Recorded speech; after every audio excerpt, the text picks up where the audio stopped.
Praise the Lord, hallelujah. യേശുവിൽ എൻ്റെ ഏറ്റവും പ്രിയപ്പെട്ട സഹോദരി സഹോദരന്മാരെ, വലിയ സ്നേഹത്തോടെ നിങ്ങളെ ഈ ശുശ്രൂഷയിലേക്ക് സ്വാഗതം ചെയ്യുകയാണ്. കർത്താവിൻ്റെ ആത്മാവ് ഇന്ന് നമ്മളെ ഒരുമിച്ച് കൂട്ടിയിരിക്കുകയാണ്. ദൈവത്തിന്റെ വചനം ധ്യാനിക്കുവാനും ദൈവത്തിന്റെ ആത്മാവിനെ നിറയപ്പെടുവാനും നിത്യജീവന്റെ പാതയിൽ മുന്നേറുവാനും നമുക്ക് പരസ്പരം പ്രാർത്ഥിക്കാം. ഇന്നേ ദിവസം ദൈവത്തിന്റെ ആത്മാവ് നമുക്ക് നൽകുന്ന ദൂത്, കർത്താവ് പേര് ചൊല്ലി വിളിച്ചവരും കർത്താവിനെ കണ്ടുമുട്ടിയവരും അനുഗ്രഹീതർ. കർത്താവ് ഈ ശുശ്രൂഷയിലൂടെ നമ്മെ ഓരോരുത്തരെയും പേര് ചൊല്ലി വിളിക്കുകയാണ്. കർത്താവ് നമ്മെ ഒത്തിരി സ്നേഹിക്കുന്നു. ഇന്നേ ദിവസം കർത്താവ് ഈ ശുശ്രൂഷ നമ്മോട് സംസാരിക്കുമ്പോൾ നമുക്കിപ്പോൾ ഒരു പരിശോധന നടത്താം. ഞാൻ യഥാർത്ഥത്തിൽ യേശുവിനെ കണ്ടുമുട്ടിയിട്ടുണ്ടോ? യോഹന്നാൻ എഴുതിയ സുവിശേഷം 12-ാം അധ്യായം 21-ാം വാക്യം. അവിടെ ഗ്രീക്കുകാർ ഗലീലിലുള്ള ബെത്സയിൽ നിന്നുള്ള ഫിലിപ്പോസിനോട് ഇപ്രകാരം പറയുകയാണ്: ഓ പ്രഭു, ഞങ്ങൾ യേശുവിനെ കാണാൻ ആഗ്രഹിക്കുന്നു. ഈ ഒരു വചനം ധ്യാനിക്കുക പ്രിയപ്പെട്ടവരെ. ജനകോടികൾ ഇപ്രകാരം ആഗ്രഹിച്ചു കൊണ്ടിരിക്കുകയാണ്: ഞങ്ങൾക്ക് യേശുവിനെ കാണണം, ഞങ്ങൾക്ക് യേശുവിനെ കാണണം. പ്രിയപ്പെട്ടവരെ, പരിശുദ്ധാത്മാവ് അതിനുള്ള എല്ലാ അവസരങ്ങളും നമുക്ക് ഈ ലോകത്തിൽ സഭയിലൂടെ ഒരുക്കിയിട്ടുണ്ട്. ഇന്ന് 2 ഗ്രൂപ്പുകളാണ് ഇന്ന് ലോകത്തിലുള്ളത്. ഒന്ന് യേശുവിനെ കണ്ടുമുട്ടിയവർ, രണ്ടാമത്തെ ഗ്രൂപ്പ് യേശുവിനെ കണ്ടുമുട്ടാത്തവർ. യേശുവിനെ കണ്ടുമുട്ടിയവരുടെ ജീവിതം അത് വ്യത്യസ്തമായിരിക്കും. അപ്പോസ്തല പ്രവർത്തനം 4-ാം അധ്യായം 13-ാം വാക്യം. അവിടെ ഫരിസേയരും നിയമജ്ഞരും പത്രോസിന്റെയും ശിഷ്യന്മാരുടെയും ധൈര്യവും അറിവെല്ലാം കണ്ടപ്പോൾ അവർ അത്ഭുതപ്പെട്ടു പോയി. വചനം പറയുന്നു, അവർ യേശുവിന്റെ കൂടെ ഉണ്ടായിരുന്നുവെന്ന് അവർ ഗ്രഹിക്കുകയാണ്. അവർ യേശുവിന്റെ കൂടെ ഉണ്ടായിരുന്നു. അവർക്ക് എങ്ങനെ മനസ്സിലായി? അവരുടെ ജീവിത രീതി കണ്ടപ്പോൾ, അവരുടെ സംസാര രീതി കണ്ടപ്പോൾ, അവരുടെ മേലുള്ള പരിശുദ്ധ ശക്തി കണ്ടപ്പോൾ, ആത്മധൈര്യം കണ്ടപ്പോൾ ഇതാ ഫരിസേയർ ചിന്തിക്കുകയാണ്, ഇവർ യേശുവിന്റെ കൂടെ ഉണ്ടായിരുന്നു. യേശുവിന്റെ കൂടെ നടക്കുന്നവർ അവർ ലോകത്തിൽ വ്യത്യസ്തരായിരിക്കും. കർത്താവ് അവരെ ഈ ലോകത്തിൽ തന്നെ തന്റെ ചൈതന്യത്താൽ നിറച്ചിരിക്കുകയാണ്. പുറപ്പാട് പുസ്തകം 33-ാം അധ്യായം 16-ാം വാക്യം. മോശ പറയുന്ന ഒരു കാര്യമുണ്ട്: ഓ കർത്താവേ, അങ്ങ് ഞങ്ങളുടെ കൂടെ സഞ്ചരിക്കുകയാണെങ്കിൽ ഞാനും ഈ ജനവും ലോകത്തിലുള്ള സകല ജനതകളിൽ വെച്ച് വ്യത്യസ്തരായിരിക്കും. ആ വ്യത്യസ്തത കർത്താവ് നമ്മിൽ ആഗ്രഹിക്കുകയാണ്. ഓരോ സഭാ മക്കളും ഈ ലോകത്തിൽ വ്യത്യസ്തരായിരിക്കണം. അവർ യേശുവിനെ പോലെ ആയിരിക്കണം. ഞാൻ പറഞ്ഞ രണ്ടാമത്തെ ഗ്രൂപ്പ് കണ്ടുമുട്ടാത്തവർ ഗ്രൂപ്പ്. ഈ കണ്ടുമുട്ടാത്ത ഗ്രൂപ്പുകളിലും അവർക്കും ആത്മീയതയുണ്ട്. അവരും പ്രാർത്ഥിക്കുന്നുണ്ട്. അവരും ആത്മീയമായ കാര്യങ്ങളെല്ലാം ഇടപെടുന്നുണ്ട്. അവർക്ക് ആത്മീയമായ വ്യക്തിത്വങ്ങളെ പരിചയമുണ്ട്. അവരും ബൈബിൾ വായിക്കുന്നുണ്ട്. അവരും പ്രാർത്ഥിക്കുന്നുണ്ട്. പക്ഷെ എന്താണ് പ്രശ്നം? അനുഭവമില്ല. ജീവിതത്തിൽ അവർ എപ്പോഴും ഇപ്രകാരം ചിന്തിച്ചുകൊണ്ടിരിക്കുകയാണ്: ഞാൻ നന്നായിട്ട് പ്രാർത്ഥിക്കുന്നുണ്ടല്ലോ, ഞാൻ പള്ളിയിൽ പോകുന്നുണ്ടല്ലോ, ആത്മീയമായ ഒത്തിരി കൂട്ടുകാർ എനിക്കുണ്ടല്ലോ, എന്തുകൊണ്ട് എനിക്ക് അനുഭവമില്ല? എനിക്ക് ജീവിക്കാൻ പറ്റുന്നില്ല, യേശുവിൽ ജീവിക്കാൻ പറ്റുന്നില്ല, സ്വർഗവുമായൊരു കണക്ഷൻ വരുന്നില്ല, നിത്യജീവനെ വിശ്വസിക്കാൻ പറ്റുന്നില്ല. എന്താണ് കാരണം പ്രിയപ്പെട്ടവരെ? യേശുമായിട്ടുള്ള ഒരു ബന്ധം അവർക്ക് വന്നിട്ടില്ല. അവർ വ്യക്തിപരമായി യേശുവിനെ കണ്ടുമുട്ടിയിട്ടില്ല. എപ്രകാരമാണ് യേശുമായിട്ടൊരു കണ്ടുമുട്ടൽ നടക്കുന്നത്? അത് 3 വിധത്തിലാണ്. ഒന്ന്, യേശു വ്യക്തിപരമായി പേര് ചൊല്ലി വിളിക്കുന്നു. യോഹന്നാൻ എഴുതിയ സുവിശേഷം 1-ാം അധ്യായം 42-ാം വാക്യത്തിൽ യേശു പത്രോസിനെ പേര് ചൊല്ലി വിളിക്കുകയാണ്. യേശു മത്തായിയെ പേര് ചൊല്ലി വിളിക്കുന്നു. പഴയ നിയമത്തിൽ ദൈവമായ കർത്താവ് പുറപ്പാട് പുസ്തകം 3-ാം അധ്യായം 1 മുതൽ 6 വരെ വാക്യത്തിൽ മോശയെ വിളിക്കുകയാണ്. പ്രിയപ്പെട്ടവരെ, കർത്താവ് ബൈബിൾ ഉടനീളം വ്യക്തിപരമായി അനേകം വ്യക്തികളെ വിളിക്കുന്നുണ്ട്. വിളിച്ച വ്യക്തികളെ കർത്താവ് അഭിഷേകം ചെയ്യുന്നു, നീതീകരിക്കുന്നു, പിന്നീട് തനിക്കായി ഉപയോഗിക്കുന്നു. അത് എത്രയോ വലിയ അനുഗ്രഹമാണ്. ഇന്ന് ലോകത്തിൽ കർത്താവ് പേര് ചൊല്ലി വിളിച്ച് അനേകർ ഇന്നുണ്ട്. അവർ ഈ ലോകത്തിൽ വ്യത്യസ്തരായിരിക്കും. അവരിൽ പരിശുദ്ധാത്മാവിന്റെ അത്ഭുതകരമായ ശക്തിയും ചൈതന്യം വെളിപ്പെടുക തന്നെ ചെയ്യും. അവർ സ്നേഹത്തിന്റെ വ്യക്തികളായിരിക്കും. അവർ ആത്മധൈര്യം ഉണ്ടായിരിക്കും. ഈ ലോകത്തിൽ എന്ത് തന്നെ സംഭവിച്ചാലും അവർ ഭയപ്പെട്ടു പോകുകയില്ല. യേശുവിനെ കണ്ടുമുട്ടിയവർ അനേകർക്ക് അനുഗ്രഹമായി മാറും. അവർ തങ്ങളെ തന്നെ വിശുദ്ധിയിൽ കാക്കും. അവർ കർത്താവിന്റെ പ്രവചനങ്ങളെ ഓർക്കും. കർത്താവിന്റെ വരവിനായി അവർ കാത്തിരിക്കും. അവർ സഭയോടൊപ്പം നിത്യജീവന്റെ പാതയിൽ മുന്നേറുക തന്നെ ചെയ്യും. അവർ അനേകർക്ക് ഒരു ആശ്വാസമായിരിക്കും. രണ്ടാമത്തെ ഗ്രൂപ്പ് എങ്ങനെയാണ് പ്രിയപ്പെട്ടവരെ? രണ്ടാമത്തെ ഗ്രൂപ്പ് ഇപ്രകാരമാണ്. അവർ യേശുവിനെ കണ്ടുമുട്ടാൻ ആഗ്രഹിക്കുകയാണ്. ലൂക്കാ എഴുതിയ സുവിശേഷം 19-3 വാക്യം, സഖ്യവൂസ് യേശുവിനെ കാണാൻ ആഗ്രഹിച്ചു. അവൻ യേശുവിനെ കണ്ടുമുട്ടി. യേശു അവന്റെ ആഗ്രഹത്തെ മാനിച്ചു. മാർക്കോസ് എഴുതിയ സുവിശേഷം 5-27 വാക്യം, രക്തസ്രാവക്കാരി സ്ത്രീ അവൾ യേശുവിനെ കുറിച്ച് കേട്ടു. അപ്പോൾ മുതൽ അവൾക്ക് യേശുവിനെ കാണണമെന്നും യേശുവിനെ തൊടണമെന്നും ആഗ്രഹമുണ്ടാവുകയാണ്. കർത്താവ് അവളുടെ ആഗ്രഹത്തെ മാനിച്ചു. ഇന്ത്യയിൽ പഞ്ചാബിൽ ജനിച്ചൊരു വ്യക്തിയാണ് സാധു സുന്ദർ സിംഗ്. പ്രിയപ്പെട്ടവരെ, 16-ാമത്തെ വയസ്സ് വരെ അവരുടേതായ ആചാര അനുഷ്ഠാനങ്ങളിൽ ആ വ്യക്തി ജീവിച്ചു. എന്നാൽ ആ വ്യക്തിക്ക് ഒരു ആഗ്രഹം ഉണ്ടായിരുന്നു, ദൈവത്തെ കാണണം, ദൈവത്തെ അനുഭവിക്കണം. അങ്ങനെ ഇന്ത്യയിൽ മുഴുവനുള്ള തീർത്ഥാടന സ്ഥലങ്ങളിൽ പോകുന്നു, അനേകം വിജാതീയ ആരാധന സ്ഥലങ്ങളിൽ പോകുന്നു. എന്നാൽ ഈ വ്യക്തിക്ക് സംതൃപ്തി ലഭിക്കുന്നില്ല. അങ്ങനെ സ്വന്തം ഭവനത്തിൽ തിരിച്ചു വന്ന് സ്വന്തം മുറിയിൽ ഒരു തീരുമാനമെടുക്കുകയാണ്, സത്യദൈവത്തെ എനിക്ക് കാണാൻ സാധിച്ചില്ലെങ്കിൽ ഞാൻ ഈ ജീവിതം വിട്ടു പോവുകയാണ്, ഞാൻ ആത്മഹത്യ ചെയ്യാൻ തീരുമാനിക്കുകയാണ്. സാധു സുന്ദർ സിംഗ് ആത്മഹത്യ ചെയ്യാൻ തീരുമാനിക്കുകയാണ്. ഈ സമയത്ത് രാത്രികാലം മുഴുവനും അതിനുവേണ്ടി ആഗ്രഹിച്ചു, പ്രാർത്ഥിച്ചു. ഒരു അനക്കവുമില്ല, ഒരു മാറ്റവുമില്ല. എന്നാൽ പുലർക്കാല സമയം ആ റൂം മുഴുവനും ദൈവത്തിന്റെ ശക്തിയോട് നിറയുകയാണ്. സാധു സുന്ദർ സിംഗിന് മനസ്സിലായി എന്തോ മാറ്റങ്ങൾ സംഭവിക്കുന്നു. എന്നാൽ എന്താണ് സംഭവിച്ചത്? ഇതാ പ്രകാശത്തിന്റെ നടുവിൽ കർത്താവ് യേശു ക്രിസ്തു മുറിയിലേക്ക് ഇറങ്ങി വരികയാണ്. യേശു പറഞ്ഞു, ഞാനാണ് സത്യവും ജീവനും. യേശു പറഞ്ഞു, ഞാനാണ് നീ അന്വേഷിക്കുന്ന സത്യദൈവം. ഞാൻ ആദിയും അന്തവുമാണ്. പ്രിയപ്പെട്ടവരെ, സാധു സുന്ദർ സിംഗ് യേശുവിനെ കണ്ടുമുട്ടുകയാണ്. ജെറമ്യ പ്രവാചകന്റെ പുസ്തകം 29-ാം അധ്യായം 13-14 വാക്യങ്ങൾ ഇപ്രകാരം പറയുന്നു, ഹൃദയ പരമാർത്ഥതയോടെ എന്നെ അന്വേഷിക്കുന്നവർക്ക് ഞാൻ എന്നെ തന്നെ വെളിപ്പെടുത്തും, നിങ്ങൾ എന്നെ കണ്ടെത്തും. ഹൃദയ പരമാർത്ഥതയോടെ നിങ്ങൾ എന്നെ അന്വേഷിച്ചാൽ നിങ്ങൾ എന്നെ കണ്ടെത്തും. നിങ്ങൾ എന്നെ കണ്ടെത്തുവാൻ ഞാൻ ഇടവരുത്തുമെന്ന് കർത്താവ് അരുളി ചെയ്യുകയാണ്. നമ്മുടെ ആഗ്രഹത്തെയും ഹൃദയത്തിന്റെ പരമാർത്ഥതയും കർത്താവ് കാണുന്നുണ്ട്. യഥാർത്ഥത്തിൽ യേശുവിനെ കാണുവാൻ ആഗ്രഹിച്ചുകൊണ്ട് യേശുവിന്റെ ഒരു സാന്നിധ്യവും അഭിഷേകവും ആഗ്രഹിച്ചുകൊണ്ട് പ്രിയപ്പെട്ടവരെ നമ്മൾ പ്രാർത്ഥിച്ചു കഴിഞ്ഞാൽ നിശ്ചയമായി അത് സംഭവിക്കും. അടുത്ത വചനം പറയാണ്, ഞാൻ നിങ്ങളുടെ ഐശ്വര്യം പുനഃസ്ഥാപിക്കും. യേശുവിനെ കണ്ടുമുട്ടുന്നത് പകലും രാത്രിയും പോലെ നമ്മുടെ ജീവിതങ്ങളെ മാറ്റിമറിക്കും. സാധു സുന്ദർ സിംഗിന്റെ ജീവിതം മാറി മറിഞ്ഞു. സ്വന്തം ജീവിതം പോലും അവസാനിപ്പിക്കാൻ തീരുമാനിച്ച, മാതാപിതാക്കളാൽ സമുദായത്താൽ തിരസ്കരിക്കപ്പെട്ട ആ മകൻ 10,000-ങ്ങൾക്ക് ലക്ഷക്കണക്കിന് ആത്മാക്കൾക്ക് അനുഗ്രഹമായി മാറി. 40-ാമത്തെ വയസ്സ് വരെ സുവിശേഷം പ്രഘോഷിച്ച അനേക രാജ്യങ്ങളിൽ അത്ഭുതങ്ങളും അടയാളങ്ങളും ആ വ്യക്തിയിലൂടെ യേശു പ്രവർത്തിക്കുകയാണ്. പ്രിയപ്പെട്ട സഹോദരി സഹോദരന്മാരെ, നമ്മൾ ആഗ്രഹിച്ചാൽ കർത്താവ് നമ്മെ അടുത്തേക്ക് കടന്നു വരിക തന്നെ ചെയ്യും.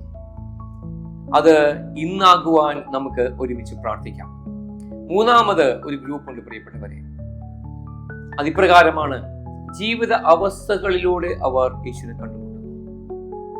ചില രോഗപീഠകളിലൂടെ, ചില അപകടങ്ങളിലൂടെ, ചില വലിയ വിജയങ്ങളിലൂടെ, വലിയ അത്ഭുതങ്ങളിലൂടെ, ഒത്തിരി സഹനങ്ങളിലൂടെ എല്ലാം ഒത്തിരി വ്യക്തികൾ ഇന്ന് യേശുവിനെ കണ്ടുമുട്ടുന്നുണ്ട്. അത് ദൈവത്തിന്റെ വഴി തന്നെയാണ്. ദൈവപിതാവിന്റെ ഏറ്റവും വലിയൊരു ആഗ്രഹം തന്റെ പുത്രനായ യേശുവിനെ കണ്ടുമുട്ടി സകലാത്മാക്കളും രക്ഷകനായ യേശുവിനെ കണ്ടുമുട്ടി നിത്യജീവൻ പ്രാപിക്കണമെന്നാണ് ദൈവത്തിന്റെ ആഗ്രഹം. യോഹന്നാൻ 3:16, അവനിൽ വിശ്വസിക്കുന്ന ഏവരും നശിച്ചു പോകാതെ നിത്യജീവൻ പ്രാപിക്കേണ്ടതിന് വേണ്ടി തന്റെ ഏകജാതനെ നൽകാൻ തക്കവിധം ദൈവം ഈ ലോകത്തെ അത്രമാത്രം സ്നേഹിച്ചു. ഈ ലോകത്തിലെ സകല മക്കളെയും ദൈവപിതാവ് സ്നേഹിക്കുകയാണ്. വീണ്ടും അടുത്ത വചനം പറയാണ് 3:17, ദൈവം തന്റെ പുത്രനെ ലോകത്തേക്ക് അയച്ച് ലോകത്തെ ശിക്ഷയ്ക്ക് വിധിക്കാനല്ല, അവൻ വഴി ലോകം രക്ഷ പ്രാപിക്കാനാണ്. ദൈവപിതാവിന്റെ ഏറ്റവും വലിയ ആഗ്രഹം യേശു ക്രിസ്തുവിനെ കണ്ടുമുട്ടി സകല മക്കളും രക്ഷ പ്രാപിക്കണം. ഇതിനായി ദൈവം നമ്മുടെ ജീവിതങ്ങളിൽ ഒത്തിരി അനുഭവങ്ങൾ നൽകുന്നു. എന്നാൽ എന്താണ് സംഭവിക്കുന്നത്? അനേകം വ്യക്തികൾ ദൈവം തങ്ങളെ വിളിക്കുന്നുണ്ട് എന്ന് അറിഞ്ഞിട്ടും അതിൽ നിന്ന് കുതറിപ്പോവുകയാണ്. എന്തിനാണ്?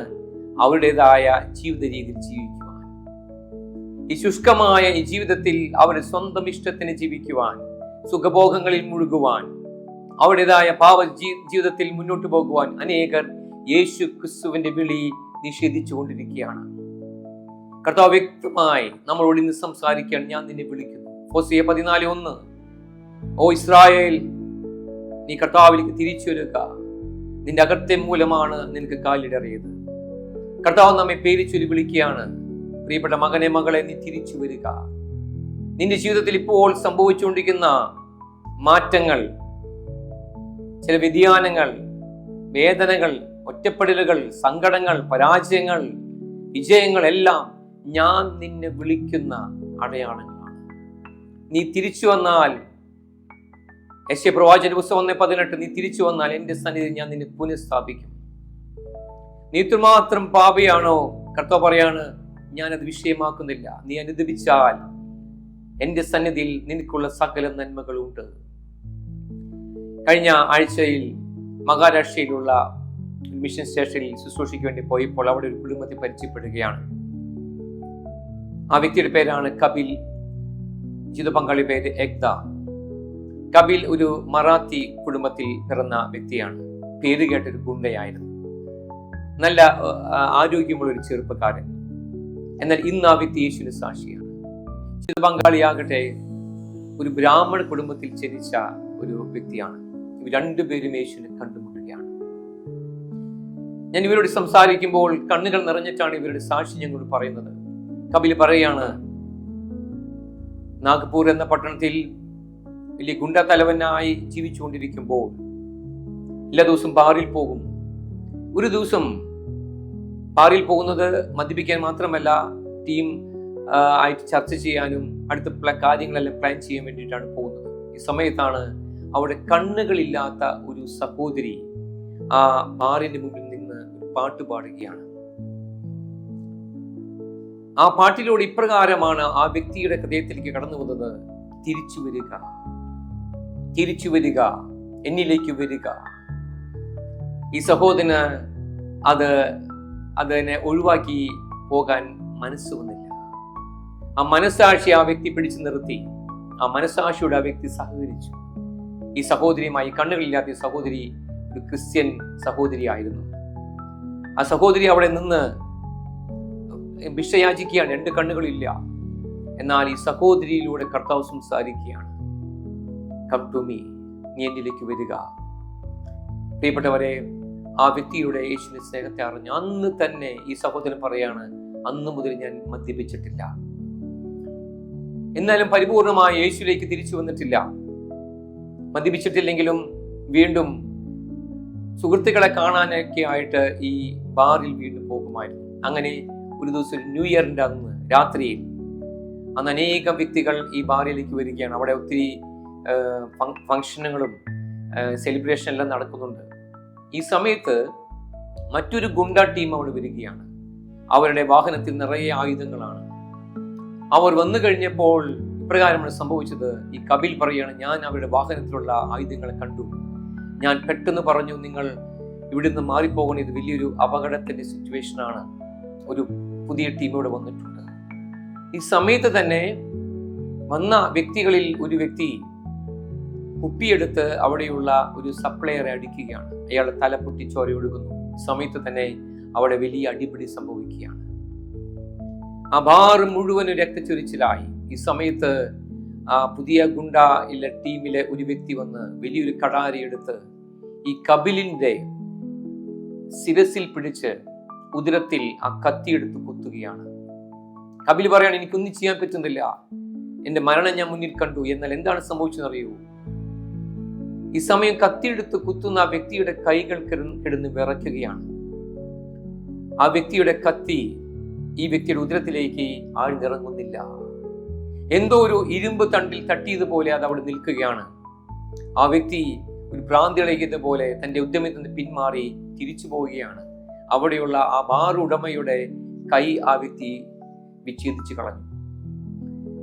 അങ്ങനെ കപിൽ ഓടിച്ചെന്ന് ആ ഉടമയെ കാറിൽ കയറ്റി ഹോസ്പിറ്റലിൽ കൊണ്ടുപോകുന്നു. അതിനുശേഷം തിരിച്ചു വരുമ്പോൾ വസ്ത്രം മുഴുവൻ രക്തമാണ്. എന്നാൽ ഒരു കാര്യം തിരിച്ചറിഞ്ഞു, ഞാൻ രക്ഷപ്പെട്ടു. വീട്ടിൽ തിരിച്ചു വന്നപ്പോൾ അമ്മ ചോദിച്ചു, എന്താണ് പറ്റിയത്? കപിൽ പറഞ്ഞു, ഒരു ആക്സിഡന്റ് ആണ് സംഭവിച്ചത്. അങ്ങനെ കുളിച്ച് പാതിരാത്രിയിൽ കിടക്കുകയാണ്. കിടന്നുറങ്ങുമ്പോൾ യേശു കടന്നു വരികയാണ്. യേശു പറഞ്ഞു, ഞാനാണ് നിന്നെ രക്ഷിച്ചത്, നീ എന്നിലേക്ക് വരിക. അന്ന് മുതൽ കപിൽ പറയുകയാണ്, ഞാൻ പൂർണ്ണമായും യേശുവിനെ രക്ഷകനും കർത്താവുമായി സ്വീകരിച്ചു. ജീവിത പങ്കാളിയെ കണ്ടുമുട്ടുകയാണ് അടുത്തൊരു പള്ളിയിൽ വെച്ച്. വലിയ ഒരു ബ്രാഹ്മണ കുടുംബത്തിലെ സമ്പന്ന കുടുംബത്തിലെ സഹോദരി. എന്നാൽ സ്വന്തം അച്ഛന്റെ ബിസിനസ് മേഖലയെ മറ്റൊരു വ്യക്തി ചതിച്ച് സമ്പത്തെല്ലാം തട്ടിയെടുത്ത് ആത്മഹത്യയുടെ മുന്നിലാണ് ആ കുടുംബം. പല പ്രാവശ്യം ആത്മഹത്യ ശ്രമിച്ചു, നടന്നില്ല. സമയത്താണ് യേശുവിനെ അവർ കണ്ടുമുട്ടുന്നത്. അങ്ങനെ ഇവർ ഒരുമിച്ച് പള്ളിയിൽ വെച്ച് കണ്ടുമുട്ടുകയാണ്. പ്രിയപ്പെട്ടവരെ, അവർക്കൊരു ജീവിതം കർത്താവ് കൊടുക്കുകയാണ്. ഇന്ന് അവർക്ക് 2 മക്കളെ കർത്താവ് ദാനമായി കൊടുത്തു. അനേക വ്യക്തികളോട്, 10,000ങ്ങളോട് അവർ ഇന്ന് യേശുവിനെ പ്രഘോഷിച്ചുകൊണ്ടിരിക്കുകയാണ്. എന്തുമാത്രം വലിയ സാക്ഷിയാണ്. പ്രിയപ്പെട്ട സഹോദരി സഹോദരന്മാരെ, ലോകത്തിലുണ്ടാകുന്ന മാറ്റങ്ങൾ നമ്മൾ തിരിച്ചറിയണം. ഭാരതത്തിലെ മാറ്റങ്ങൾ നമ്മൾ തിരിച്ചറിയണം. ലോകത്തിലെ മാറ്റങ്ങൾ തിരിച്ചറിയണം. അനേകർ ഇന്ന് ഏറ്റവും പിന്നിൽ നിൽക്കുന്നവർ ഏറ്റവും മുൻപന്തിയിൽ വന്നുകൊണ്ടിരിക്കുകയാണ്. കാരണം എന്താണ്? അവർ യേശുവിനെ കണ്ടുമുട്ടുക മാത്രമല്ല, കണ്ടുമുട്ടിയ യേശുവിന് വേണ്ടി അവർ ജീവിക്കുകയാണ്. അവരുടെ ജീവിത ശൈലി മാറി മറിഞ്ഞു. സ്നേഹത്തിന്റെ വ്യക്തികളായി ഞാൻ പറഞ്ഞ ഈ സഹോദരനും സഹോദരിയും അവർ സാക്ഷ്യം പറയുമ്പോഴും പ്രാർത്ഥിക്കുമ്പോഴും പൊട്ടി പൊട്ടി കരയുകയാണ്. അത്രമാത്രം അവർ യേശുവിനെ സ്നേഹിക്കുന്നു. പ്രിയപ്പെട്ടവർ, കർത്താവിന്റെ സ്നേഹത്തിലേക്ക് നമുക്ക് തിരിച്ചു വരാം. നമുക്ക് പരസ്പരം പ്രാർത്ഥിക്കാം, കർത്താവിന് വേണ്ടി ജീവിക്കാം. പ്രിയപ്പെട്ടവരെ, അതാണ് ഇന്ന് ലോകത്തിൽ കർത്താവ് നമ്മിൽ ആഗ്രഹിക്കുന്ന ഏറ്റവും വലിയ സാക്ഷ്യം. കർത്താവിന് വേണ്ടി ജീവിക്കുക. മറ്റെല്ലാം കർത്താവ് കൂടി യോജിപ്പിക്കും.